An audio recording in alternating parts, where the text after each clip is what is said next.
Main Mendoza, nag-alamadam auring sa galing manghula. Alden Richards, tuloy pa rin ang future. Ito rapper ito. Rapper? Glock. Glock. Pili ko, Jano. Jano Gibbs? Tama ka na. Mabalang random guess lang. Feeling ko Victor Wood. Victor Wood? Chris, yung pangalan. Chris? Chris?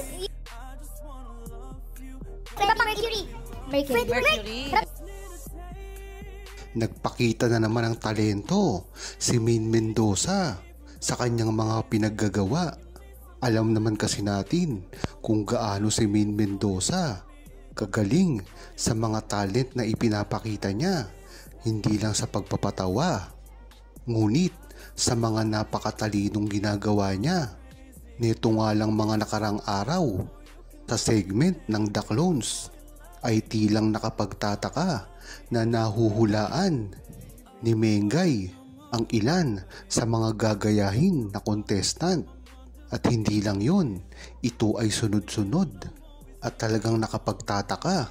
Usap-usapan rin ito na talagang napakaganda ng pangdinig ni Main Mendoza at alam niya kung sino ang gagayahin ng mga contestant at talaga namang hangang-hanga rin ang mga dabarkad sa kanya, katulad na lang nila Miss A at nila Bossing at Joey. Talaga naman kasing nakamamangha, kahit nga hindi pa ito mga kilala ay talagang nahuhulaan ni Main Mendoza. Ngunit ang nakakatawang bagay dito ay nabuking si Main Mendoza na tila maaga palang pumapasok at nanonood ng mga rehearsals. Kaya pala niya ito alam at nasasagot. Talagang nagtatawanan ang dabarkads sa revelasyon nagsinabi ni Main Mendoza. Ngunit ang hindi matatawaran dito ay ang pagtatawa ginawa ni Main Mendoza. Ika nga, ito ay isang smart na pagpapatawa, hindi tulad ng mga pilit na pagpapatawa ng iba't ibang mga artista. Kaya dyan mo talaga malalaman kung paano minahal si Main Mendoza at Alden Richards sa kanilang mga talento at pagpapatawa na hindi kayang gawin ng mga artista ngayon, na walang ibang ginawa kung hindi mamahiya lamang at gumawa ng mga pagpapatawa na hindi naman swak sa sambayanan. Kaya dito mo talaga malalaman ang husay ni Main Mendoza at Alden Richards at pagkatalento pagdating sa TV shows. Ayon kay Jacqueline Valderrama, talagang matutuwa ang buong Aldam Nation sa ibabalita mismo ni Alden Richards na paggawa niya ng pelikula kasama si Main Mendoza, dahil nga ito nagsimula sa isang interview na ginawa ni Alden Richards patungkol kay Main Mendoza at kung gusto niya ba itong makatrabaho. Matagal na kasi natin itong sinasabi, ngunit hindi ito pinaniniwalaan ng ibang mga tao, lalong-lalo na ang mga bashers at ang mga sumisira lamang sa relasyon ni Main Mendoza at Alden Richards. Diyan mo talaga malalaman na ang buong Aldam Nation ay hindi lamang ngayon humihingi ng hustisya patungkol sa tunay na relasyon at pagbubunyag ng totoong ganap para kay Alden Richards at Main Mendoza, kung hindi dati pa ito. At talagang alam na alam ang history ni Main Mendoza at Alden Richards, ang mga samahan na ginagawa nila, lalong-lalo na ang mismong pagpapahayag ni Alden Richards at Main Mendoza sa kanilang tunay na relasyon na hindi naman maiintindihan ng mga bashers, dahil ito nga lamang ay walang ginawa kung hindi manira. Yan naman kasi talaga ang dapat nilang gawin, ang sirain si Main Mendoza at Alden Richards, nang sa gayon ay sila na ang maghari pagdating sa mga pelikula at TV shows na ginaganapan ng kanilang mga iniidolo, lalong-lalo na ngayon na si Alden Richards ay talagang bakante pa sa kanyang trabaho at hindi gaanong makikita dahil na rin sa pagpapahinga at bakasyon na gagawin niya.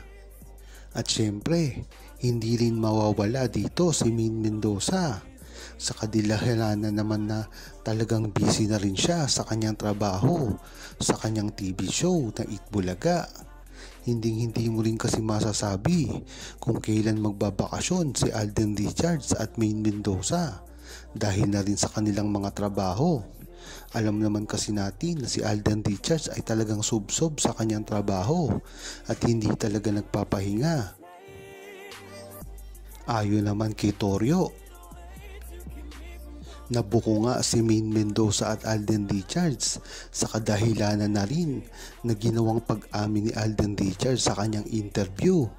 Hindi mo rin kasi masasabi kay Alden Richards kung ano ang dapat niyang gawin patungkol sa relasyon niya kay Maine Mendoza dahil hindi naman nagsisinungaling ito at parating tunay lamang ang ibinabalita at isinasambulat sa publiko.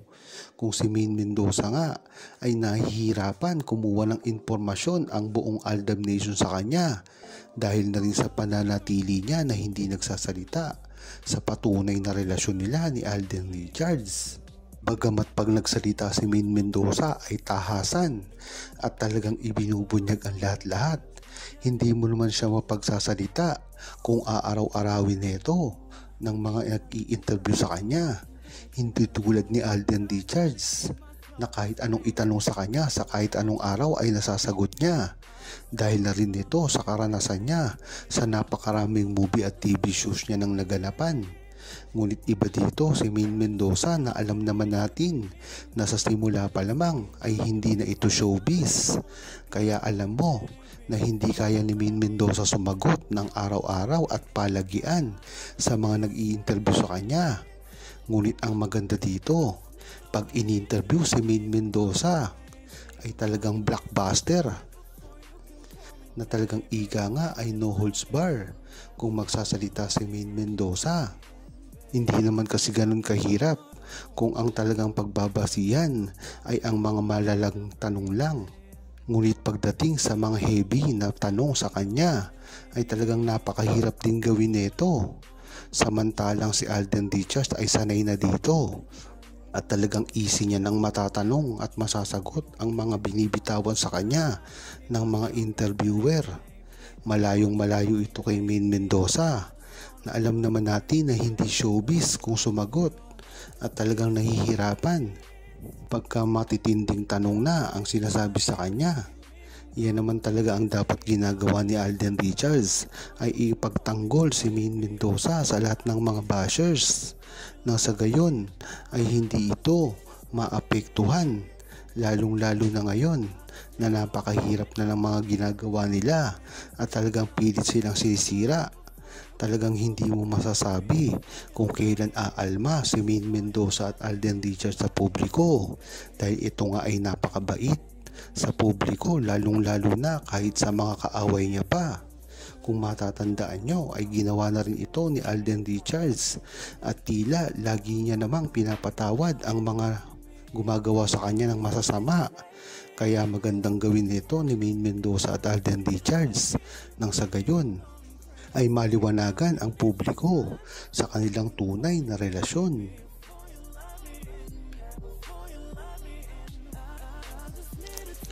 Huwag kalimutang mag-subscribe, comment at i-like ang video na ito. Thanks for watching!